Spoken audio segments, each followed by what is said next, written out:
एक लड़की और 40 प्रेत। आइए जानते हैं कहानी।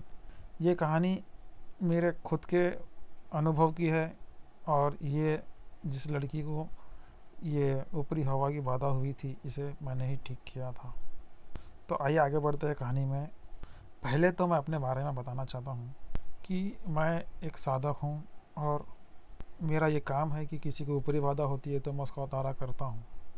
खैर हर किसी की अपनी अपनी विद्या होती है, तो जो भी उस समय ठीक हुआ, यानी कि जो भी हमें आवश्यकता पड़ी हमने वो करके उसे ठीक किया था। हाँ, इतना ज़रूर बताना चाहता हूँ कि जब मैं उतारा करता हूँ किसी के ऊपर प्रेत बाधा होती है तो बाधा चाहे किसी के ऊपर भी हो, आदमी हो, औरत हो, बच्चा हो, लड़की हो, मैं उन्हें हाथ नहीं लगाता हूँ। बस जो भी करना होता है बस दूर से ही करता हूँ। तो ये बहुत बड़ी बात है क्योंकि देखा गया है कि लोग उतारे के टाइम पे अक्सर बहुत से लोगों को मैंने देखा है कि वो जिसके ऊपर प्रेत बाधा होती है उन्हें बुरी तरह मारते हैं, पीटते हैं। कोई मिर्ची का धुआं देता है तो कोई कुछ क्या। ये सब मैं नहीं करता हूँ। मैंने इसीलिए कहा था कि हर किसी की अपनी अपनी विद्या होती है और हर भगत और साधक को एक विशेष प्रकार का वरदान या शक्ति प्राप्त होती है जिससे वो लोगों की बाधाएं दूर करता है। खैर मैं अपने बारे में ज़्यादा ना बताते हुए अभी कहानी में आगे बढ़ता हूँ। तो होता यह है कि एक महिला है जिसका नाम है शालिनी। उनके पति का नाम है महेश।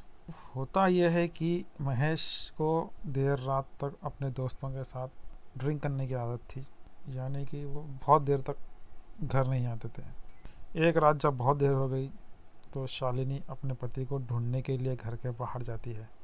इत्तेफाक से उन्हें उनके पति तो मिल जाते हैं, पर जब शालिनी अपने पति को लेकर घर को आती है तो उसके बाद शालिनी की तबीयत बिगड़ने लगती है, यानी कि उनकी हेल्थ ख़राब होने लगती है। सुबह जब होती है तो उन्हें पास के क्लिनिक पर डॉक्टर को दिखाया जाता है, पर शाम होते होते शालिनी की हेल्थ और ख़राब हो जाती है। साथ ही साथ उनकी आवाज़ भी चेंज होने लगती है। ये देखकर शालिनी की माँ उसे अपने घर ले आती है और उन्हें एक तांत्रिक को दिखाती है। अब यहाँ पर आप सोच रहे होंगे कि शालिनी की माँ को कैसा पता चला होगा कि इसे किसी तांत्रिक को या भगत को दिखाना चाहिए।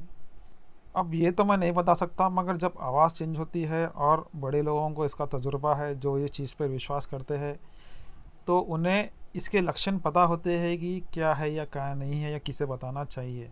मैं ये नहीं कहता कि हर चीज़ भगत या तांत्रिक ठीक कर सकते हैं। हम अगर देखने पर पता चल जाता है कि सामने वाले के ऊपर प्रेत बाधा है या नहीं है, या कुछ मेडिकल या साइकोलॉजिकल प्रॉब्लम है।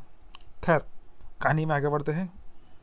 अब शालिनी की माँ शालिनी को जो है एक तांत्रिक को दिखाती है। वो कहता है कि लड़की पर किसी चीज़ का साया है पर वो उसको उतार नहीं सकता। उसके बाद फिर किसी और को दिखाया जाता है और वो भी कहता है कि ये उसके बस का नहीं है। ये सब होते हुए 2 दिन गुजर जाते हैं और तीसरे दिन उस लड़की का भाई हमें कांटेक्ट करता है हमारे एक परिचित दोस्त के माध्यम से। जब हम उसके घर जाते हैं, मेरे साथ एक और मेरे मित्र और उस लड़की के मौसा जी हमारे साथ थे।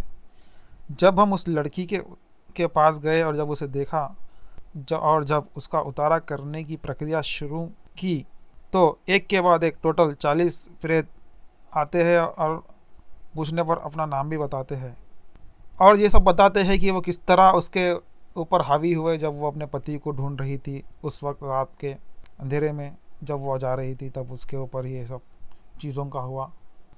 खैर उसका उतारा करने के लिए तो हमें 3.5 घंटे लगे। उसके बाद वो लड़की ठीक हो गई। अब ऊपर वाले का शुक्र है कि वक्त रहते उसका उतारा हो गया, वरना कुछ भी हो सकता था। अब दोस्तों मैं ये बताना चाहता हूँ कि यहाँ पर मैंने शालिनी और ये महेश ये नाम मैंने चेंज कर दी है और उनका नाम रियल नाम कुछ और है, पर यह घटना रियल है। प्राइवेसी को लेकर मैं अपना नाम भी नहीं बता सकता, पर यह मेरे खुद का अनुभव है। कभी वक्त मिले तो अपने बारे में ज़रूर बताऊंगा। अगर आगे और भी स्टोरीज़ बताऊंगा जो मेरे खुद के आंखों देखी है और मेरे खुद का व्यक्तिगत अनुभव है। तो फिर मिलते हैं अगले वीडियो में। Thank you.